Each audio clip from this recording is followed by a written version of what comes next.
Raheel thought he had all the time in the world, but at 405 pounds, he was running out of time.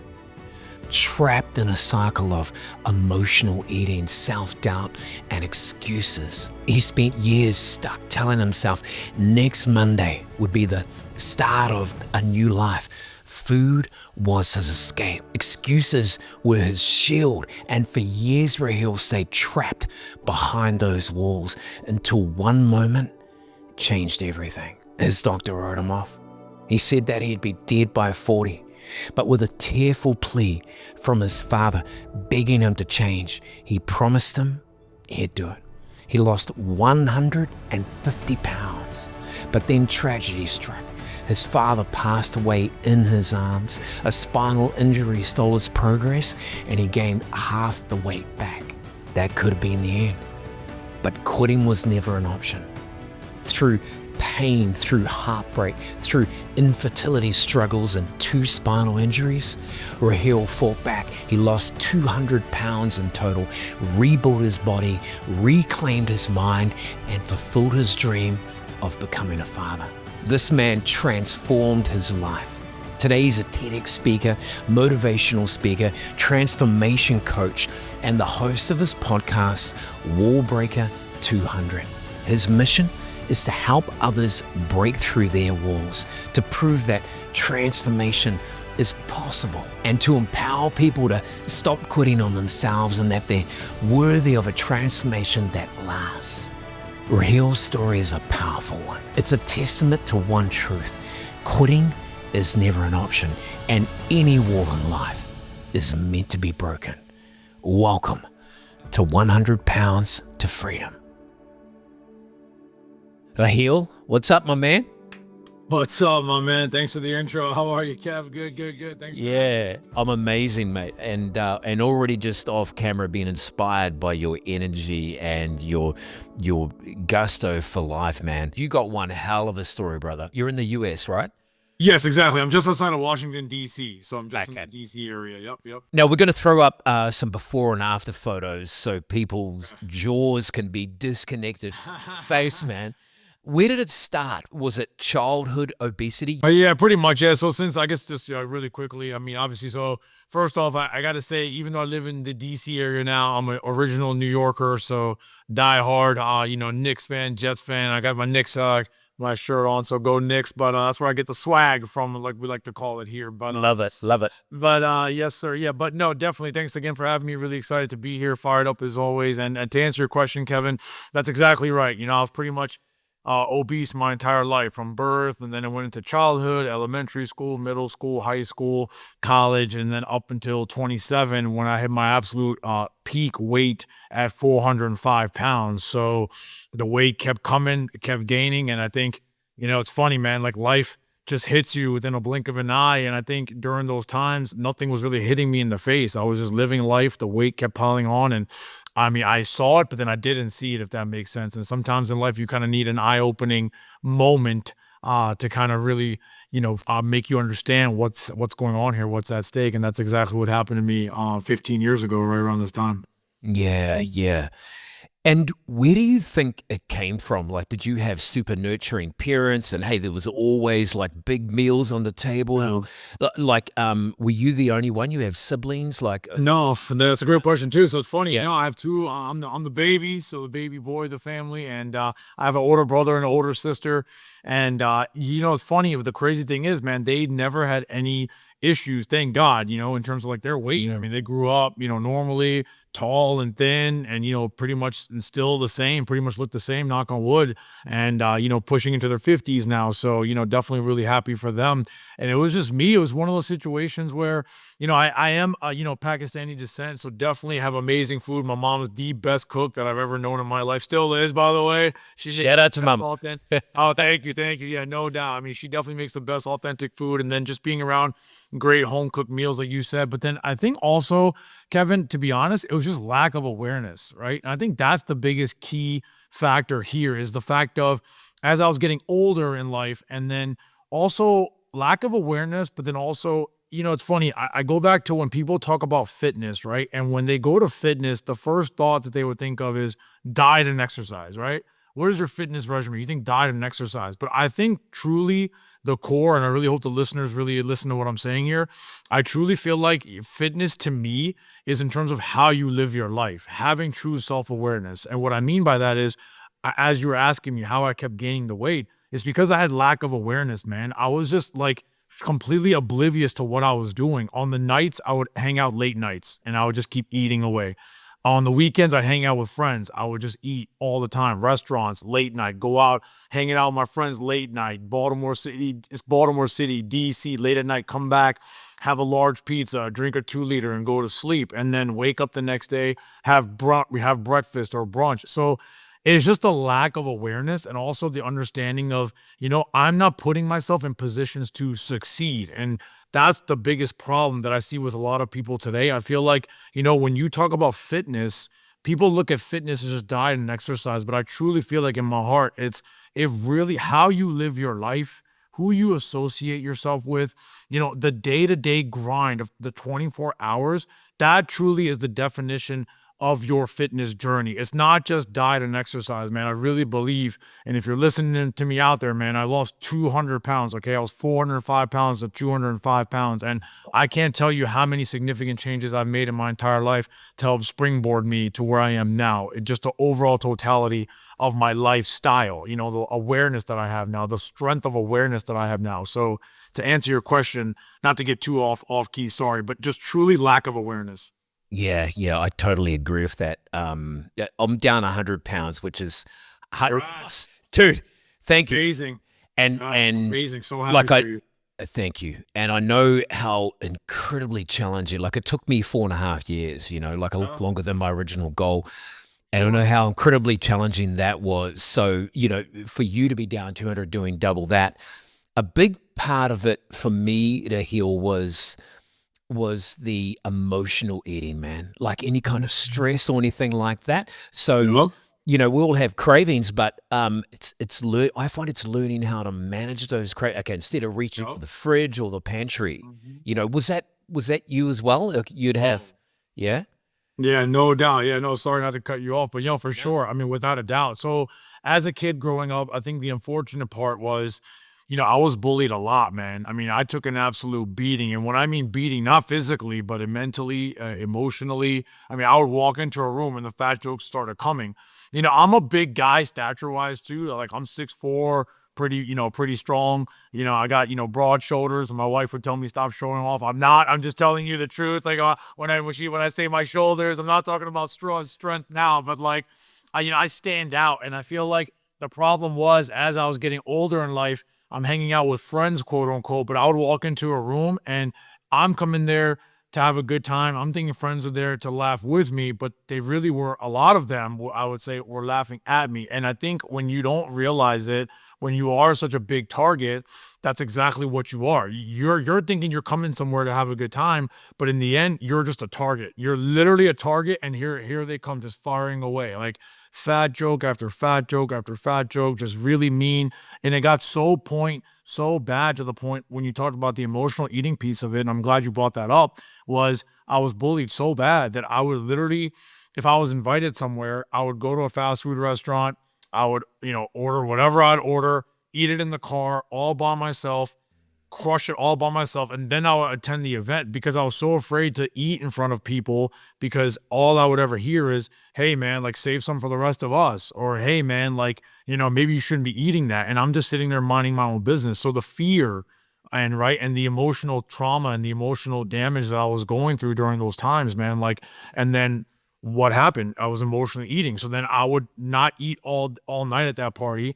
I would eat a fast food meal before the party. I'd go to a dinner party, not eat it all, think I'm having a good time, ended up having a terrible time deep down, not to the outside world, because they all thought, oh, he had a great time. He's telling jokes, he's having fun, but I was, really dying inside. And then I'd leave that event midnight, 1 o'clock, and here comes a late night pizza and a 2 liter, douse it and go right to bed. Because the problem is that I also try to explain to people is, food, as much as we love it and we need it to survive, the problem is that a lot of people, unfortunately, use food as a drug. And that's exactly what food was for me. It was a drug, man. And I think that is the biggest problem that I am seeing right now.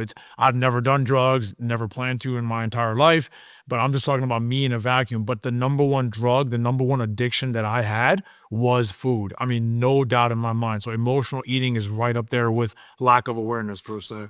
Yeah, man, you're preaching to the choir, man. Yeah. Appreciate it. Yeah, food was my drug of choice, mate. It was like, I often joke saying food's my crack, Yeah. and No doubt. because I would get that high, Uh, but the relief was so short term, and then followed by regret. Oh, I've done it again. Now I need to start again. exactly. Yep. I had a similar situation, and I have a question in this for you. Yeah. One of the things that fueled my fire and helped, and this is like 2 weeks shy of when I started the journey, right? It was Christmas time, and there was this one guy in particular at a Christmas party, and yeah, just making fun of me, and I was laughing, trying to laugh at all of them, and then it was like, not even shitting you, 11th or 12th time, he would come up and say, "No, but seriously, you're really fat, eh?" And then laugh, and I'm just, so I feel your pain, what you're saying there, and I'm kind of laughing, and I'm thinking, man. But my question for you is that fueled my fire, like that kept me going, man. That helped me start and keep going. Did any of those thoughts, did it fuel? Did the pain help you start and keep going?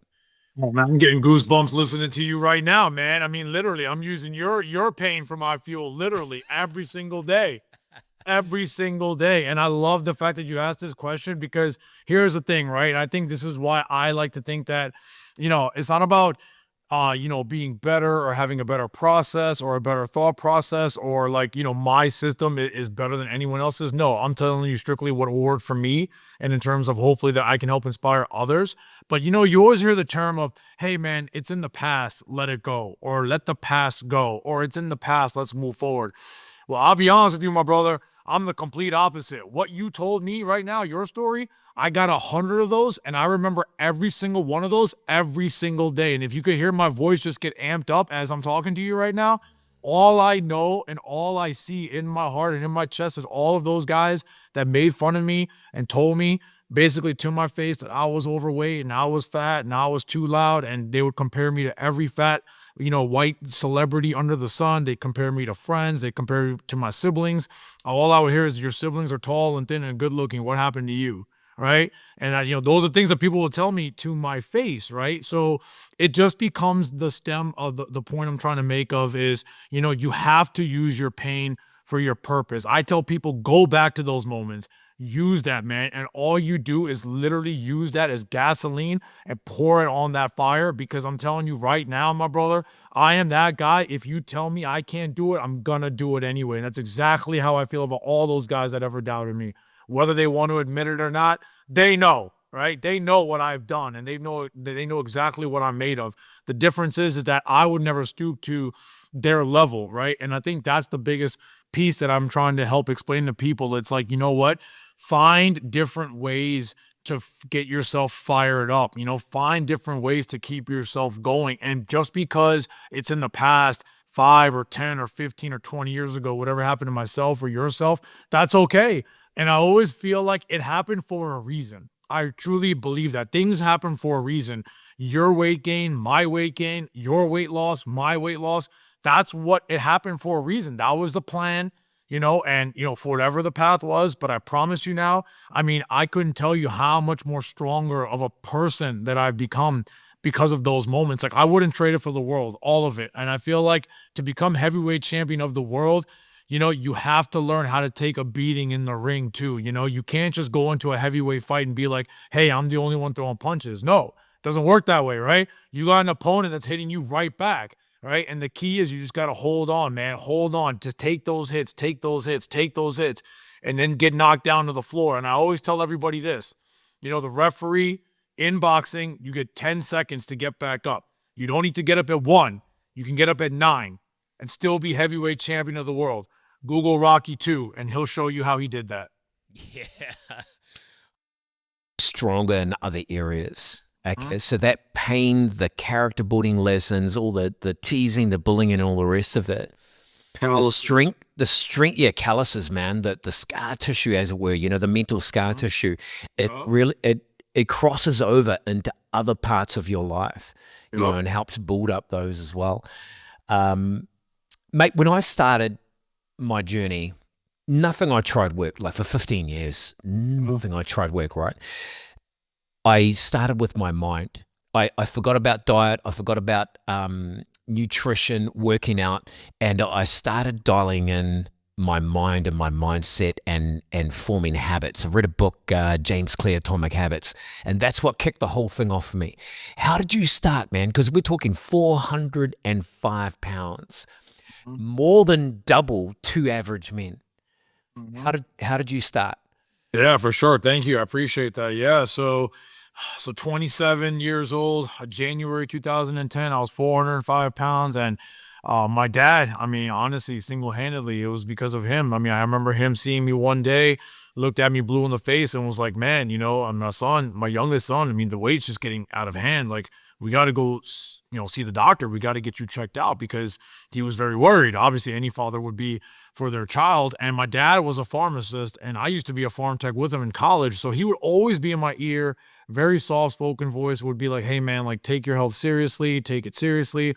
But as a typical, I mean, I'm a dad now, so typical father yelling at his son in one ear and out the other, right? Roll your eyes in the back of the head and just be, okay, I'll do it, I'll do it, I'll do it. But this time it was for real. I got my blood work done and then went to go see the doctor for my results. And people that know me, I'm notoriously known for this part of the story. So true story, my father and I are waiting for my results from the doctor. The doctor walked into the room, had a folder in his hand with my results, looked at my dad and I, flipped over the pages of my results, couple seconds, slammed the folder, threw it all on the counter on the side, looked at my dad and I, and verbatim said, it doesn't matter what these results say. Your son's going to be dead by the time he's 40 anyways. We're just wasting our time here. That was it.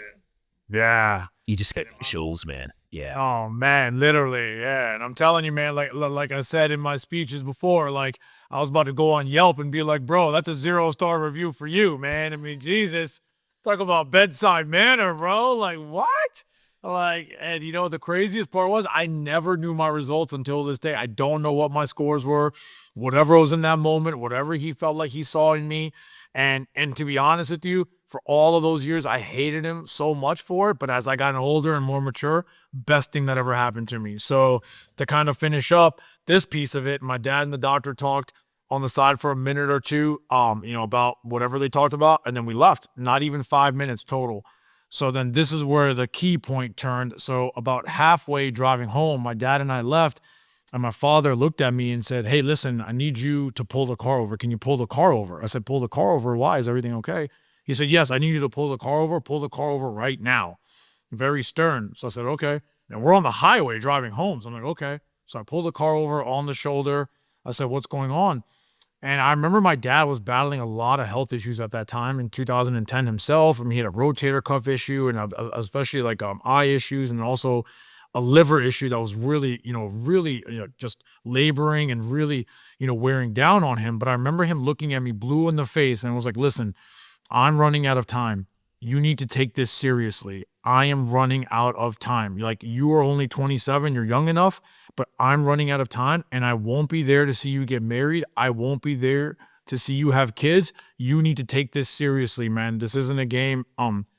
And you need to promise me that you are going to do this. And in my mind, I'm like, okay. And for a split second there, the typical, father-son lecture was coming into my head about, but then he grabbed my wrist and he was like, and I saw tears coming down, like watering eyes. And he was like, listen, this isn't a game. I'm being dead serious. Like, you have to promise me you are going to take your health, seriously, promise me. And we are not going home until you promise me. And that was really, Kev, the first time in my life where I was like, wow, I've never seen my dad so much in pain, so much stress. Like, his one grasp, maybe his last grasp to get through to his youngest son. So it was breaking my heart. Nobody wants to see their parents cry, So I was like, okay, Dad, don't cry. I promise you I will try my best. I promise you I will work hard to take care of my health. And let's go. And so he was like, okay, fine. You promised me. You gave me your word. So let's go. So we drove home. So in that moment, that's when it really started to begin because I had to make a promise to my father who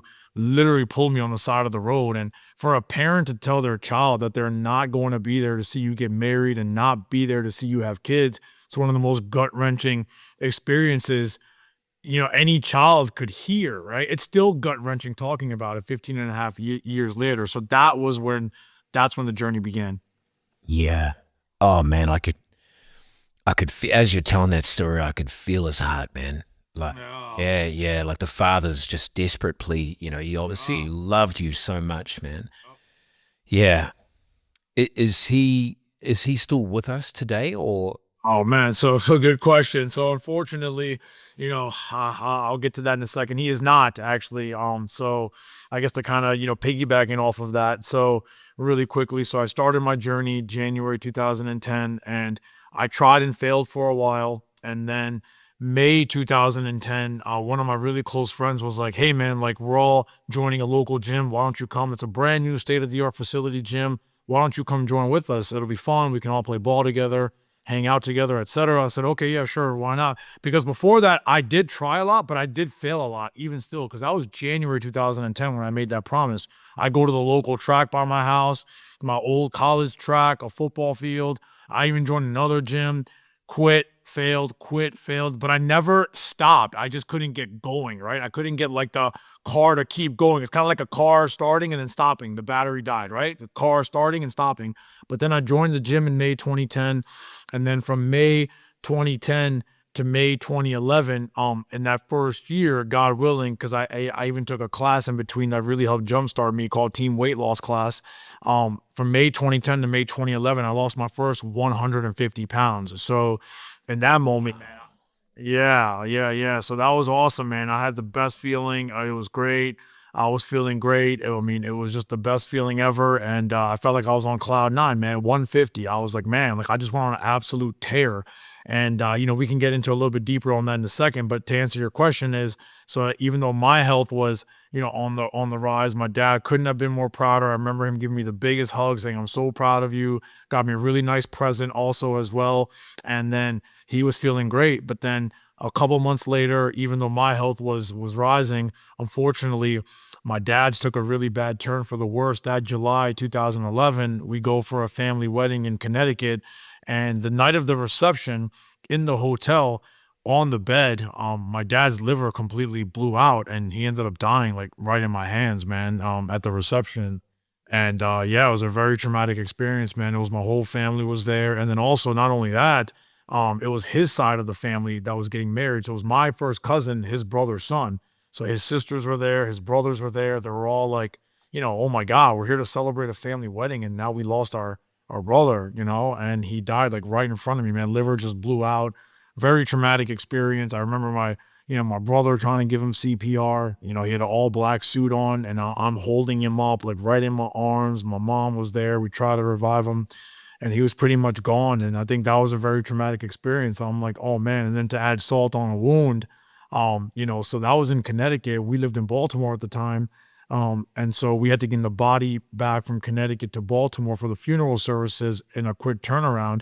The day of the funeral, I bend over to pick up his casket. I stand up, and what happens? I hear a pop in my back, and I blow out my L3, L4 herniated disc, and I have sciatica shooting down from my leg down to my toes the day of my father's funeral. And nobody knew the story until I started sharing it a couple of years ago because I couldn't make it about me. I mean, I'm picking up my dead father's casket, and I can't scream in pain and make it about myself because I got to try to get through this before I can get through that. So, I mean, you talk about a guy who literally kept was on cloud 900. Okay, I was on top of the freaking mountain, and then just like that, I just came crashing right back down. It's literally like you're heavyweight champion of the world one day, and then somebody just comes in and knocks you out. Like boom, like Clubber Lang knockout, right? Like Clubber Lang knockout, like Rocky 3. And then that's when the wheels started to come off a little bit, in terms of like, next steps after that. But that was a very traumatic experience. It still is, man. I'll never forget it till this day. Yeah, man. It's like a movie. Raheel, like I'm listening to you, and it's the scene you're painting. I know it was a number of years ago, but still, Yeah. sorry for your loss, man. No, thank you. I appreciate it. Yeah, but here's what I'm thinking. He got to see you, you know, like achieve that amazing drop of 150 pounds. And it's almost like before he left this world, he gave you the best gift ever, which was that moment, that intervention in the car, which literally turned your life around. Yeah, it did. Yeah. It did. 100%, no doubt. I mean, yeah, without that, I wouldn't be here today. I still think about it every day. Like I said, I mean, you could probably see the pain on my face, right? But I used that pain for my purpose, right? I made a promise to him, and I got to see it through all the way till the wheels fall off now. Yeah, love it, man. Love it. Appreciate it. You had a couple of stop starts with different gyms, that sort of thing. You joined like a weight loss program. Yep. What was holding you back, man? Like, what did you do for nutrition? Were you still emotionally eating? Did you change up your nutrition? Or was it like, hey, I'm going to just eat as before, but no late night pizza? Like, something tangible that the audience can take away and just say, hey, I might not be 405, but I'm 300 and I just don't know where to start. Yeah. Yeah, for sure. No, it's a great question. I'm glad you asked that, because a lot of people ask me that a lot, and I feel like I try to give a best answer, and I think it's a helpful answer. But I'll go back to what my trainer told me. So I remember when I was getting the exercise down, obviously I finally had some rhythm, I was losing weight, and I lost 150 the first year, but even in the first month, I mean, I was really finding a groove. I lost my first like 20 or 30 pounds, and I was rolling. I was committed. I was dedicated. I didn't quit. I kept attacking. But then I did ask her, I said, hey, within the first couple of weeks, like, what do I do exactly? Because it's really hard. I mean, like, you're talking to a guy who's 405 pounds. All I've known is just eating junk. I mean, I didn't get there by accident. So she gave me the best advice, and I hope the viewers can listen to this really carefully. I remember asking her specifically, hey, Mel, what do I do? And you know what she told me? She said, you know what? Just keep eating whatever you want. Just keep doing whatever you're doing. So in my mind, I'm scratching my head like, well, whatever I'm doing has kind of got me here. So are you sure that's what you want me to do? She was like, well, look, hear me out for a second. She said, listen, at 405 pounds, it is very hard to tell somebody, hey, stop cold turkey what you're doing and go eat salads all day. She's like, are you going to go eat salad all day? No. I mean, she answered it before I could, right? She said, listen, but the goal is keep coming to exercise every single day, because now you built that momentum. What's going to happen is you're going to see a pizza tomorrow. And now, instead of eating a large pizza, because you're working so hard, your body is working so hard, your mind and body are going to connect as one. And they're going to say, okay, your mind's going to tell the body, hey, man, I just put in an hour of work, in the gym. Do you really want to mess this hour of gym work up within 5 minutes of crushing a large pizza? And she was like, I promise you, just keep eating less and less. And then one day it's going to connect where you're going to find a specific diet program, and I'll work with you on that you can stay consistent for the rest of your life. So the best answer I can give people is, you know what? Find a plan, an exercise plan, strictly exercise plan, and just don't quit. Stick to it. And just limit your calories, right? So whatever you're doing, don't cut cold turkey and just go eat salads every day, because it's not realistic. And I promise you, it's not going to work, man. It's just not going to work. Find a way where you're telling yourself, okay, you know what? I'm going to keep doing what I'm doing, but just limit the calories. But as long as you're putting in the work, the mind and the body are going to come together, and they're going to get married together as one. And they're going to say to each other, okay, you know what? How do we keep this guy going or this girl going? How do we keep the machine flowing where we're connected as one? And then that's really, really helped drive me a lot, Kev. I can't tell you how much that really helped me a lot. So every time I would go somewhere, my mind was telling my body, hey, man, like, shirts are fitting looser now. I'm breathing better. I'm not having that sleep apnea anymore. And my mind is telling my body, man, you're working so hard now. Are you really going to throw it away now, right? Are you really going to throw away 60 minutes, 45 minutes of all this hard work and blood and sweat and tears for 10 minutes of fast food or 10 minutes of a pizza? No. So best answer, find a routine, find a regimen, keep sticking with it, keep eating whatever you're eating. And then the calories will deteriorate, they will lessen. And then when you get to that space where you're truly finding consistency with your exercise regime, then find a plan that works for you. And now, to kind of fast forward, now I do intermittent fasting. So I work out in the morning. I train 7 days a week. Every single day, I get up at 5:30 a.m. I'm hammering my alarm clock, literally, because it's so annoying. My wife hates my goddamn alarm. She's like, "Shit, I'm gonna break your phone." I'm like, "I'm sorry, I'm sorry." So then I train 2 hours a day. I drink, a gallon or two of water all day. I have one nice heavy protein meal at night, and then I'm done. But again, that works for me. Now, everybody's different, right? Men, women, sizes, shapes, sizes, forms, colors, whatever we all are. So you got to find a plan that works for you in the diet space. But if you do what I was saying before, keep that exercise routine going, the mind and body will connect as one, and then the rest will be history. She empowered you to become your own accountability coach, right? Yep. Yeah, yeah. 100%, no doubt. Yeah, because that's what she literally said. She was, "Oh yeah, Raheel, you know what? Just keep doing what you're doing." And in my mind, I'm like, "Am I in the right place? Is that the gym or is it the buffet line? You know what I mean? Is this the gym or are we at Pizza Hut right now?" I'm like literally the biggest head scratcher. And then I was like, "Are you sure?" And then she was like, "Let me break it down for you." So when she broke it down the way I did, made all the sense in the world. I couldn't tell you enough, Kevin. Like I said, now every day, literally, I just have the utmost accountability now. Now I know that if I want something to eat, okay, I don't eat as much of it at all, anymore like I used to. But then also I know, right? I know that I'm going to wake up in the morning and go burn that off, right? Because I built up. I mean, I've been at this in the game now for 15 and a half years now of training 7 days a week and building like those calluses, right? The pain points, everything I've been through in my life. So I built this guy, like this animal inside of me that's like, you know what, dude, it doesn't matter. And that's why they call me the wall breaker, man, because any wall you put in front of me, I'm going to go right through it. I have my entire life. I'm not going to stop now. Like any wall can be broken. I swear to you, man, for anyone listening out there, you're talking to the guy literally who was told he'd be dead by 40 right to his face. And in 3 weeks, I'm going to be 43 and knock on wood, I'm in the greatest shape of my life, So I couldn't be more thankful and humble and grateful. Yeah, yeah.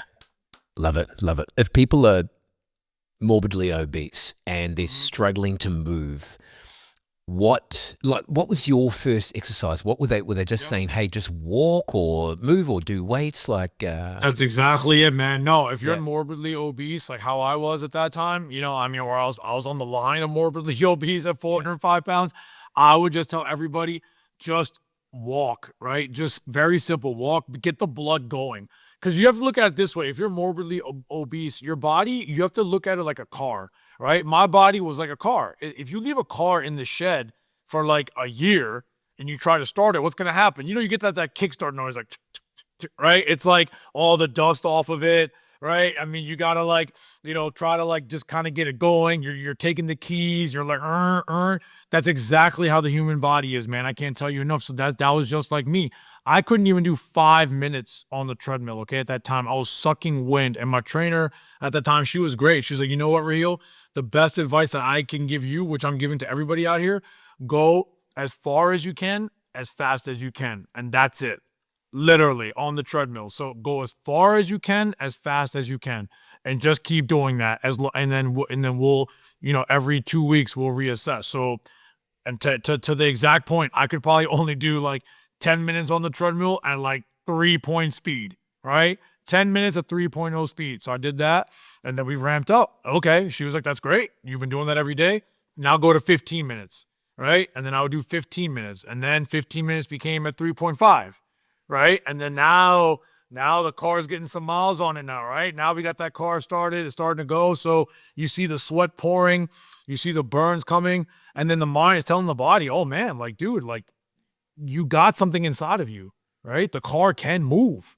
You just left it in the garage or in the shed for a certain amount of time. Just keep going as far as you can, as fast as you can. Don't put any extra pressure on yourself. I would even say for the weights, very light, because again, your body is literally in a space right now in that moment where you're just trying to get things going, man, right? You don't want to put too much on yourself. You just want to get the car going, get the miles on it, get some tread on the tires, and then you'll start implementing weights because you want to get some of that excess fat off of you. And then once you get to a space where you are, in a space where you can breathe normally, not sucking wind like I was, like oxygen tank, And then you can implement a little bit of weight training. And then just like the mind and the body example that I gave, the weights and the cardio are going to formulate into one too. And then your body will start to shift and change as well. Have you ever slipped up, like rebounded? Like it was 15 years ago, you started on this journey, amazing progress, 150 pounds. Have you ever taken, has there been a period in your life, and it could have been because of stress or whatever, where you rebounded? And if you did, how did you pull yourself out of that dark space again? Oh yeah, no doubt. Oh man, yeah, for sure. No doubt. I ended up losing 150 pounds from May 2010 to May 2011. And then from 2011, we talked about my dad passing away, and then I blew out my herniated disc. And then from 2011 to 2020, in 9 years, I gained more than half the weight back.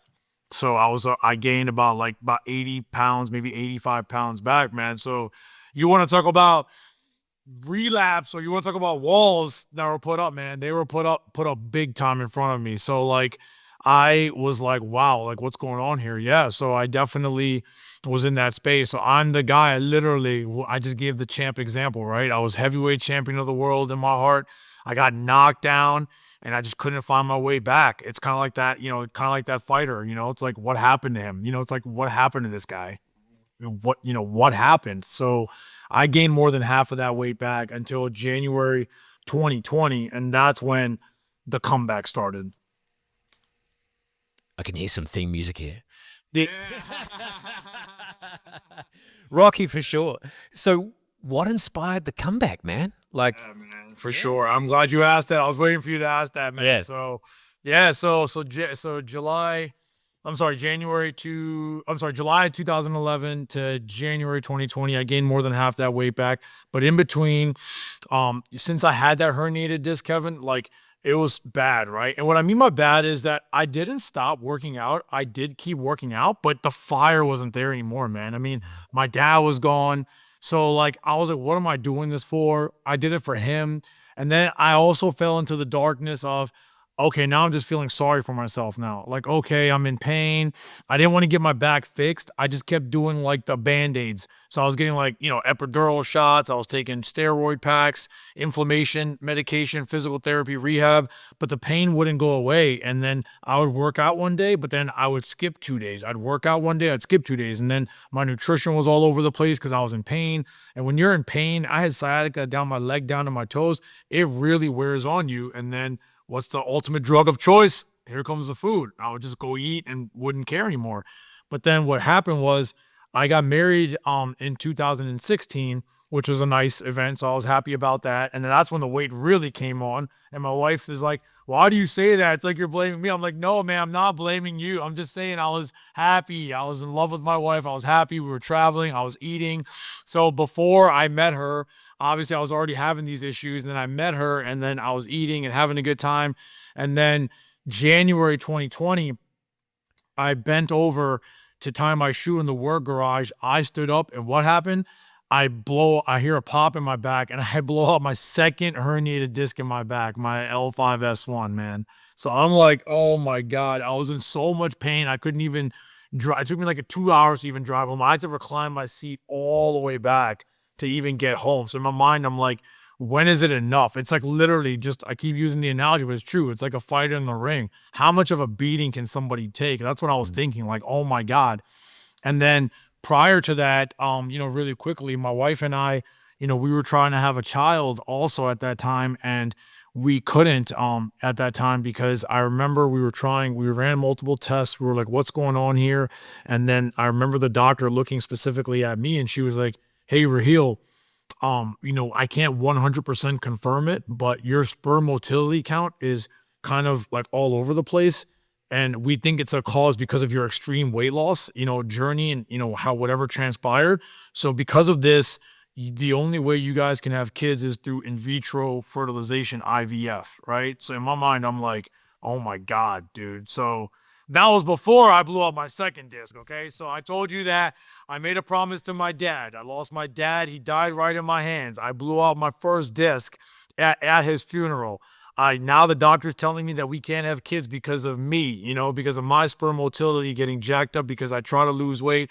You want to talk about life not being fair? My dad saved my life. So it was basically, hey, lose the weight and extend your life or not lose the weight, and maybe your sperm motility would be strong enough for you to have kids. Like, oh my God. So in my mind, I'm like, are you freaking kidding me? So for a 1 year, my wife was like, right, exactly. So my wife and I were just battling that whole spiel, just medication, injections, very expensive as well too. So just the emotional, everything, the beating that we took. But then November 2019, God willing, she was an absolute beast. Shout out to her. She was the ultimate wall breaker. She found a way, and she did deliver our first son, our only son. So we're so excited, so happy, over the moon. Couldn't be more thrilled about that. And that was in November 2019. So going into January 2020, when I blew out my second disc, that's when I got home, and I'm like crying to my wife, like, dude, I don't know how much more I can take. And then she looked at me. She's like, dude, listen, we got to get this fixed. Like, I've been in your ear for years to getting this fixed, but you never wanted to get it fixed. Then I gave the excuse of, well, my dad. And then she was like, yeah, but your dad might not be here, but you made a promise to him. Like that promise never left. Yeah, yeah, Made a yeah. promise. Just because he's gone doesn't mean the promise can't be fixed. Exactly. Yeah. Exactly. But she, like, you made a promise to him, man, and she was like, you're a dad now, right? You're a dad now. Our son is only 2 months old. How are you going to play with your son? How are you going to run around? She's like, I cannot have my son with a father, possibly, potentially in a wheelchair, because that's where I was heading right now. I couldn't even walk, man. That's how much pain I was in. She was like, and then I think the one thing that really hit home, what she said to me, she was like, dude, I know you. She was like, I know you. She was like, I know how much you love just training and just, the energy, man, like the fire in your gut. She was like, I know you. You will never be truly happy until you can train and exercise the way that you want to train, the way that I know you love to. She was like, we need to go get this fixed, man. Like, stop running away from the wall. Now let's go break it down. So I said, okay, fine, let's do it. So then I got a referral from a great family friend, spine surgeon, neurosurgeon who did spine surgery. Got my surgery done. Thumbs up. Surgery was a success. And I remember my wife, again, being my rock. 6 weeks of recovery. That was hard. I mean, I had, bandages of just like, blood that she had to change. I couldn't even walk up the stairs, down the stairs to the bathroom. We had to do walks around the neighborhood. My wife literally put my arm around her, walking me around the neighborhood. 6 weeks. And I remember when I went to go see the doctor for my checkup, and he looked at me, looked at my scars, he looked right at me. He was like, dude, 100%, man. He was like, you look great. Surgery was great. And I remember these 3 words. He was like, just let it out. And man, yeah. And I was like, wow. And you can see that, you can't see it, but the goosebumps, man. I was like, what? He was like, just let it out, man. He was like, no more pain. He was like, go do what you got to do. Like, I'm really excited to see, what's going to happen. And then from there, that's when the fire came back, man. Like literally, like a backdraft, man. So then I lost that 75. I lost another whatever, XYZ 15. And then ever since that moment, man, I'm down 200 pounds. I'm in the greatest shape of my life. I did get married. I did have my son. He's about to turn 6 years old. I got guns here coming out now. You know what I mean? So like, it's the greatest feeling in the world knowing that I'm in the best shape of my life, that any wall you put in front of me, I'm going to go right through. It doesn't matter. No more excuses. No more victims mentality. I'm sick and tired of everybody telling me about their story, their journey. In terms of respect, I totally respect where they're coming from.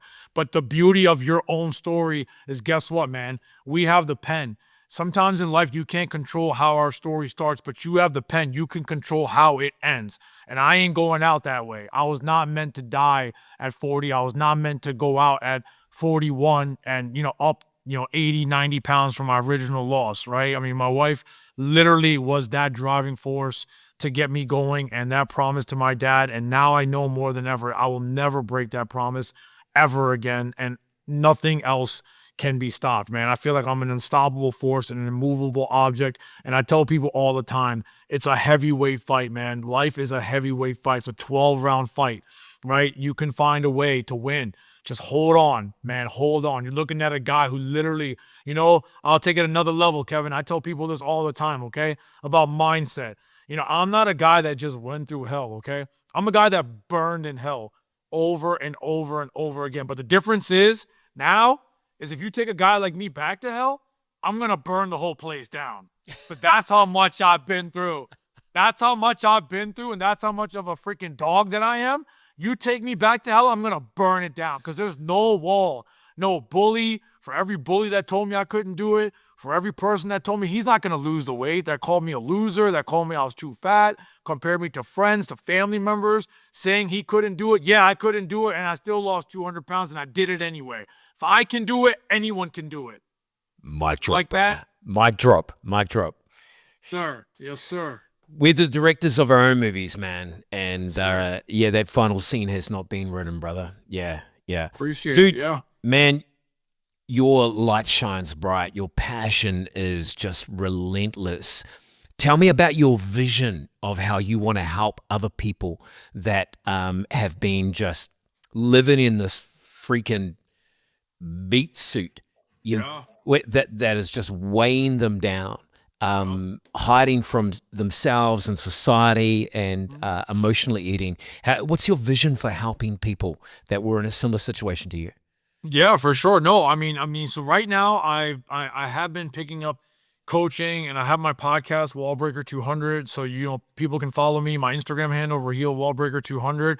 But you asked my vision. So the next goal really, or the main goal, because I've also been doing a lot of motivational speaking engagements on stage. And as I said, I've been doing coaching and podcasting, but now I really want to, inspire the world, man. I really want to go on stages. I want to be able to go speak on stages, because I feel like the only way you can really truly connect with an audience the way that I would love to is being in that room, man, to have them feel my energy, to feel my vibe. And I feel like people can see it through the camera, and I would love to do it and do this all the time, no doubt. But I want to also on top, right? So I would love to do this virtually, but I also want the dream of doing it on stage, a la David Goggins, Tony Robbins, Gary Vee, like Les Brown, E.T. the hip hop preacher. Like that's the vision, the dream is to do this on stages, in person, all around the world. Then obviously, of course, next to doing what I'm doing with you, man, through the camera, because I love talking about this stuff, man. I love helping people. And if I could honestly tell you the number one reason why I love it so much is because the guy that I was, 27 years old, 405 pounds, completely broken on the inside, that guy needed this guy right now. So I know that there's a lot of Raheels that are 27 years old, 405 pounds, not literally. I'm just talking about that guy, in their own form, right? In their own form.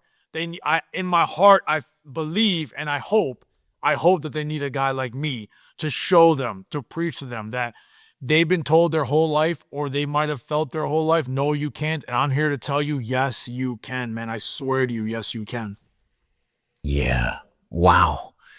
Dude, I just want to say to you, I can see this happening, man. Like it's just set in stone. People need to hear this message. You've got the passion, the fire, the personality, man, to send it home. So I'm personally wishing you all the best. Thank you. Thank you so much. Get out there on stages and impact millions of lives, man. Yeah. I'm trying, man. That's the goal. So please, already out there, feel free to reach out to me. Would love to come out and share my story, camera, on stage, but definitely that's the goal. That's the dream. I'm so thankful for you, meeting you. It's always just an amazing, beautiful thing to hear when you hear somebody else's journey. And I think if I can also just end with this also as well, is I feel like to everyone out there, don't feel pressure to compare your journey with anyone else. Everyone's journey, your fight is against you. And what I mean by that is I have so many people tell me, Raheel, you lost 200 pounds and I've only maybe lost like 10 or 20. I'm like, hold on, time out. I'm like, first of all, get it out of your head, only losing 10 or 20. If you lose 5 pounds and you come to me and say, hey, Raheel, I lost 5 pounds, that's greatness to me. The fact that you took time out of your life to have the self-awareness to say, hey, I need to lose weight, I need to get healthier, I need to get in better shape, and you lost 5 pounds, you're probably better than 75% of the world right now. You're doing better than 75% of the world. That is greatness to me. Greatness doesn't have a number, Kevin, is my point, right? You lost 100 pounds. That is freaking amazing. That is greatness. I mean, literally, the fact that you did that much, it doesn't matter how long you did it. It doesn't matter how many years it took. It doesn't matter. It took Michael Jordan 7 years to win a championship. But does anybody talk about that? No. They talk about that he won 6. They don't talk about how many years it took for him to win. He'll tell you that because he went through what he went through, right? You had to go through those walls. All he heard was his story, right? Magic Johnson is better. Larry Bird is better. Michael Jordan's a great scorer, but can he lead his team to a championship? It took him 7 years to win his first championship. So that's the point I want to leave to the audience and the viewers is don't put pressure on yourself. Don't compare yourself to Raheel. Don't compare yourself to Kevin. You only compare yourself to the person in the mirror. It's you versus you. That's it. One day at a time, brick by brick. And I promise you, guys like us, we're here to support any way that we can. There's enough pie for all of us to eat. Not literally, because I'm trying to stay off the pie. But, Don't make me get cravings, man. Solid advice, Raheel. The best place for people to follow you, Instagram, yeah? Instagram, yep, Raheel Wallbreaker 200. You can follow me on there. My link tree is on my bio, so all my links are there. And then please subscribe to my YouTube page, at Raheel the Speaker. I have my podcast, Wallbreaker 200, so all my episodes are on there as well. So looking forward to everybody reaching out, connecting. Come on down, man. The more the merrier. Like I said, I love talking. My wife tells me she knows she loves talking because she's so quiet.